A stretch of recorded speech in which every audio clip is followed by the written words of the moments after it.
Naranasan mo na bang makatanggap ng regalo sa mga oras na hindi mo ito inaasahan? Yung bigla-bigla ka na lang magugulat at magtataka kung bakit ito ibinigay sa'yo, wala namang okasyon o selebrasyon.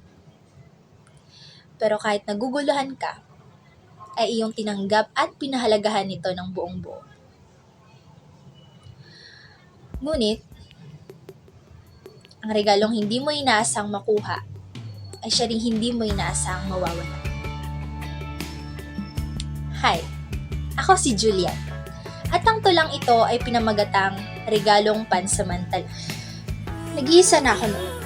Hindi dahil walang tao sa paligid, kundi dahil matagal ko nang tinanggap na ako lang ang sasalo kapag bumibigat ang mundo. Sanay na akong kausapin ng Diyos sa pagitan ng mga buntong hininga. Sanay na akong umiti sa mga araw at umiyak sa gabi. Sanay na akong mabuhay nang walang inaasahan. Sa pag-iisang yun, doon ka naman dumating na parang sorpresa. Hindi ka hiningi, hindi ka pinagdasal, pero dumating ka. At sa sandaling iyon, akala ko hindi na aksidente ang lahat. Sa pagdating mo, akala ko tapos na ang pakikipagkaibigan ko sa pag-iisa. Akala ko, sa wakas, may kasama na ako. Tinawag mo akong tahanan at tinayaan kitang pumasok sa mga bahaging ako mismo ang bihirang puntahan. Inisip kong regalo ka ng may kapal. Isang patunay na kahit tahimik ako, nakikita niya pa rin ako. Hindi ko alam na may mga regalo palang hindi binubuksan para manatili, kundi para matutong magpaalam. Hindi ko alam na may mga taong dumarating lang para dumaan. Hindi ko napansin na habang sinasabi mong nandito ka at hindi ako nag-iisa, unti-unti ka na palang nagpapaalam. Hanggang sa isang araw, wala ka na. At ang katahimikan bumalik ng mas maingay. Natakot ako mag-isa. Dahil nasanay ako may ikaw sa bawat plano, may tinig sa bawat katahimikan.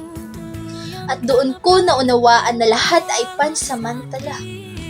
Ang mga tao, ang mga pangako, kahit ang sakit. Ang mga panahong akala natin ay permanente. Mas masakit pala ang pag-iisang bumalik kapag minsan mo nang inakalang hindi na ito babalik. Pero sa pag-iisang iyon, unti-unti kong narinig ang sarili ko. Sa kawalan mo, naramdaman kong hindi pala ako kulang at hindi pala dapat iyon tatakutan. Tinanong ko ang may kapal.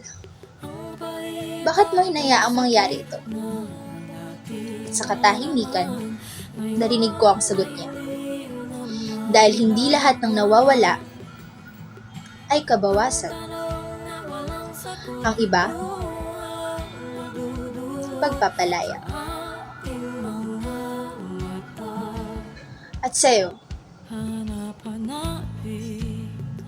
sa'yo na dumating na parang pangako pero umalis na parang hindi kailanman naging sigurado.